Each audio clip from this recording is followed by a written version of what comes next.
Almost 10 years ago, I wrote an angel investment check to a friend of mine named Jordan Gall. He had started Carthook, which was a Shopify app. And within a year or two, Carthook was growing very, very quickly into the multi-millions of dollars in annual revenue. He was living a Cinderella story of a SaaS founder where he had a business likely worth tens of millions of dollars if you were to sell it. And then one day he got an email from Shopify that effectively killed all of it. Platform risk is a real thing, especially in SaaS companies where we often build on other people's APIs and we rely on third parties to be the basis of our infrastructure. And so in today's video, I'm going to talk about what every SaaS founder should know about platform risk and talk about some ways to potentially mitigate it, or when it's probably okay to have a bit of platform risk. The longer version of the Carthook story could be told over probably a couple-hour interview. There was a lot of back and forth with Shopify, and Jordan was in touch with folks on the inside of Shopify, and there was a lot of negotiation going on, trying to figure out a path forward. And in the end, the growth was slowed so much by Shopify stepping in and putting on what were some pretty unfair constraints that Jordan eventually moved on to his next startup. He wanted to be ambitious and grow something really quickly, and he did wind up selling Carthook a couple years ago, but he moved on to start what effectively could become a Shopify competitor in his new startup, Rally.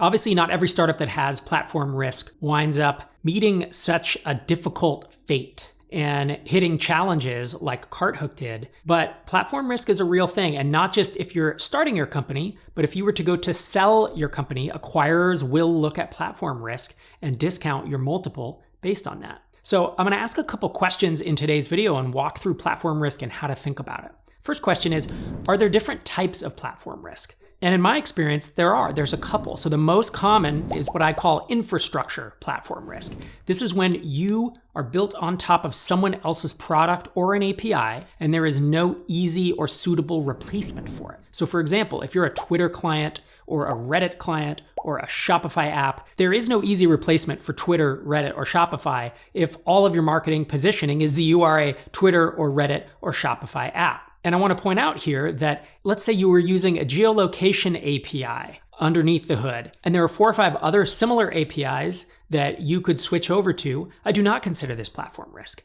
because by my definition, it's when there is no easy and suitable replacement for it. And so if you have a bunch of APIs that do the same thing, just switching is a pain in the butt, but it's feasible. But if you have something like, again, Twitter, Reddit, or Shopify, where you can't just easily switch away and find a direct replacement, that's infrastructure platform risk and is by far the most common.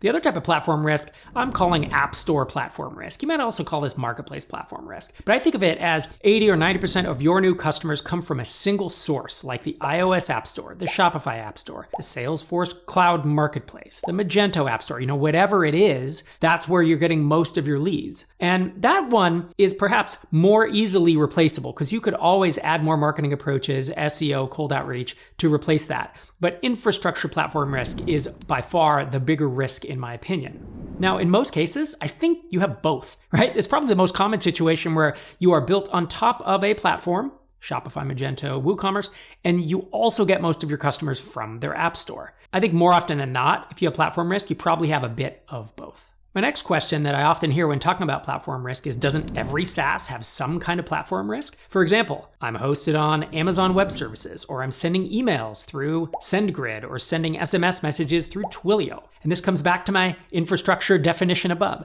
If there is an equivalent replacement for the platform, it's not what I would define as platform risk. Switching is a real cost, and it's a pain to switch platforms, but it is not business ending. I think a platform risk is when a single third-party company provides the vast majority of my new customers and/or is the primary service I'm offering. So the question to ask yourself to identify if you have what I would call true platform risk is, if the platform went away, would it devastate my business? Or would I just need a plan B alternative that I could integrate with or find new traffic sources? These would be difficult things, but they would probably not wreck the business.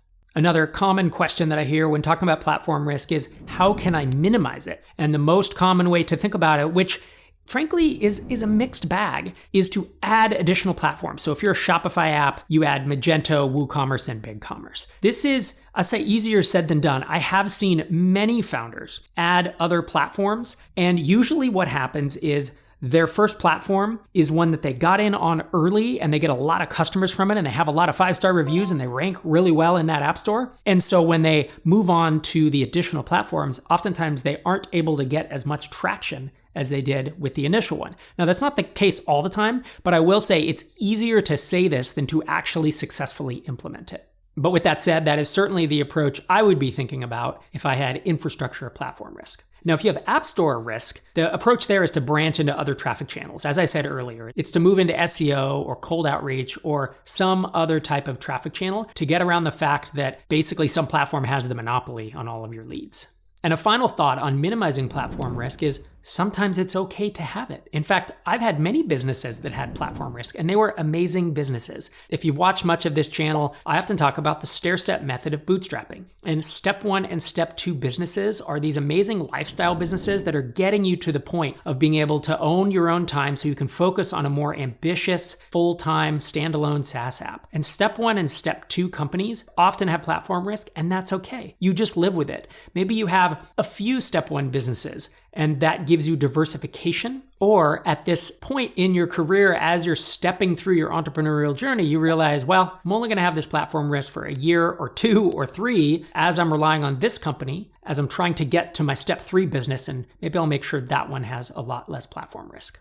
Now, I want to be clear, I've seen many businesses ruined by platform risk, but I'll admit, given how many apps are out there that have platform risk, thousands, tens upon thousands, the actual number or percentage that are ruined in any given year is not high. I don't want to act like every business that has platform risk is inevitably going to be crushed by the platform, because that's not the case. But a common question I get is, if a platform cracks down on me, how should I respond? Is there anything I can do once they block my app in the App Store, or they reach out to me and say they want 50% of my revenue in order to remain on their platform?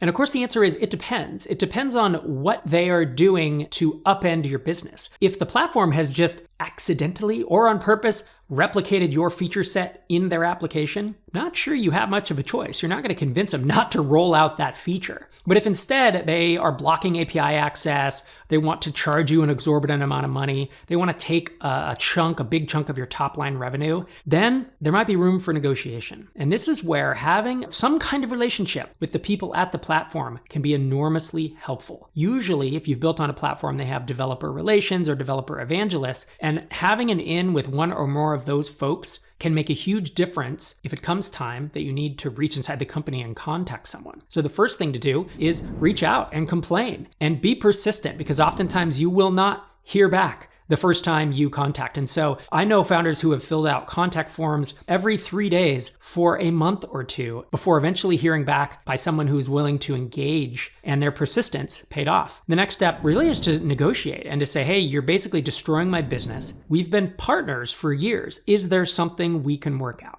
And sometimes that works, and sometimes it's a hard no. And frankly, if they say hard no, I don't know what else you can do other than to get the legal system involved, in which case it becomes very expensive and very time consuming, and not something that I would particularly recommend unless you feel like you have a great case. But I have seen at least one founder, a couple founders actually, save their company by negotiating. And the other option is to give up and move on. As much as I hate to even say that in a video about being a founder and being an entrepreneur and overcoming speed bumps, right? Turning roadblocks into speed bumps, sometimes you just don't have an option and you have to deal with it, and you mourn that loss and you move on to bigger and better things.